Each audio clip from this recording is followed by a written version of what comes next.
Ganesha tutorials YouTube ಚಾನೆಲ್ಗೆ ಸ್ವಾಗತ.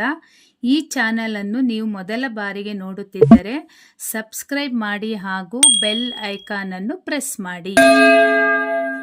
मेरे प्यारे बच्चों, आज मैं 10वीं कक्षा के पाठ पढ़ा रही हूँ. पाठ 3 गिल्लू. लेखकी का नाम महादेवी वर्म. इस पाठ से स्नेह भाव तथा ಪ್ರಾಣಿ ದಯಾ की सीख मिलती है. ಈ ಪಾಠದ ಮುಖಾಂತರ ಸ್ನೇಹದ ಭಾವನೆಗಳು ಹಾಗೂ ಪ್ರಾಣಿಯ ಮೇಲೆ ಯಾವ ಥರ ದಯೆಯನ್ನು ನಾವು ತೋರಬೇಕು.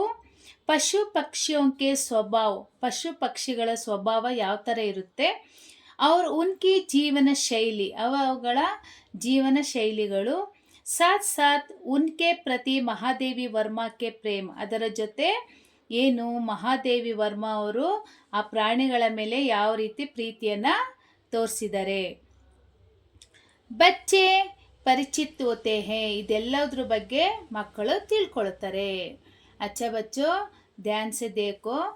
अचानक एक दिन सवेरे कमरे से बरामदे में आकर मैंने देखा 2 कौवे एक गमले के चारों ओर चोंच से चूहा चुहोला जैसा ಕೇಳ್ ರಹೆ ಥೆ. ಅಚಾನಕ್ ಇದ್ದಕ್ಕಿದ್ದಂಗೆ ಒಂದು ದಿನ ಮಹಾದೇವಿ ವರ್ಮಾ ಅವರು ಏನು ಮಾಡಿದ್ರು, ಸಬೇರೆ ಬೆಳಗಿನ ಜಾವ, ಬರಾಮದೆ ಅಂದರೆ ಹೊರಂಡ, ಮನೆಯ ಹೊರಂಡ, ಅಲ್ಲಿ ಬಂದು ನೋಡ್ತಾರಂತೆ ಕವ್ವ ಕಾಗೆಗಳು ಗಮ್ಲೆಗೆ ಚಾರೋ, ಗಮ್ಲೆ ಅಂದರೆ ಪಾಟ್, ಹೂವಿನ ಪಾಟ್, ಆ 4 ದಿಕ್ಕಿನಲ್ಲಿ ಆಟಗಳನ್ನು ಆಡ್ತಾ ಇದ್ವು.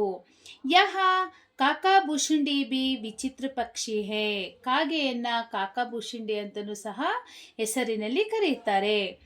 ಕಾಕಾ ಬುಷುಂಡಿ ಅಂದರೆ ಏಕಸಾತ್ ಸಮಾಧಾರಿತ್, ಅನಾಧಾರಿತ್, ಅತಿ ಸಮ್ಮಾನಿತ್, ಅತಿ ಅವಮಾನಿತ್ ಅನ್ನೋ ಹೆಸರುಗಳಿಂದನೂ ಸಹ ಇದನ್ನು ಕರೀತಾರೆ. हमारे बेचारे पुरा के ना गरुड़ा के रूप में आ सकते हैं, न मयूर के न हंस के.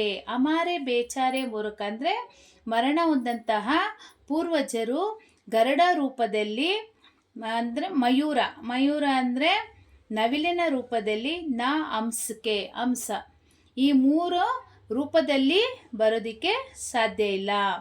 उन्हें पितृपक्षा में हमसे कुछ पाने के लिए एक काका बनकर ही अवतीर्ण होना पड़ता है. ಅವರು ಕೇವಲ ಪಿತೃಪಕ್ಷದಲ್ಲಿ ಏನು ಹಂಸೆ ಕುಚ್ ಪಾನೆ ಕೆಲಿಯೇ, ನಮ್ಮಿಂದ ಏನೋ ಒಂದು ಪಡೆದುಕೊಳ್ಳೋದಕ್ಕೋಸ್ಕರ ಅವರು ಕಾಗೆಯ ರೂಪದಲ್ಲಿ ಬರ್ತಾರಂತೆ.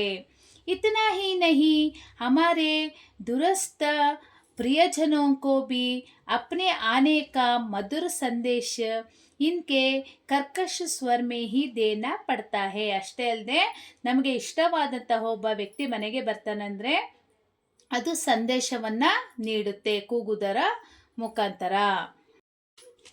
दूसरे और हम कौवा और काव काव करने को ಅವಮಾನನ ಕೆ ಅರ್ಥ ಮೇ ಹಿ ಪ್ರಯುಕ್ತ ಕರ್ತೆ ಹೇ. ಅಷ್ಟೇ ಅಲ್ಲದೆ ಇನ್ನೊಂದು ಕಡೆಯಿಂದ ನಾವು ಕಾಗೆ ಕೂಗೋದ್ರಿಂದ ಅವಮಾನ ಆಗುವ ಪರಿಸ್ಥಿತಿಯೂ ಸಹ ಬರುತ್ತೆ ಅನ್ನೋದನ್ನು ನಾವು ಪೂರ್ವಜರ ದಿನಗಳಿಂದ ನಾವು ತಿಳ್ಕೊಂಡು ಬಂದಿದ್ದೇವೆ. अच्छा बच्चों, अगले का पार्ट 2 वीडियो में डालती हूँ, ध्यान से देखकर पढ़ लेना. इसका नोट्स बायो लिंक में अपलोड करती हूँ, देखकर पढ़ लेना. ಲೈಕ್ ಮಾಡಿ, ಶೇರ್ ಮಾಡಿ, ಸಬ್ಸ್ಕ್ರೈಬ್ ಮಾಡಿ. ಡೌಟ್ಸ್ ಇದ್ದರೆ ಕಮೆಂಟ್ ಮಾಡಿ. Thank you.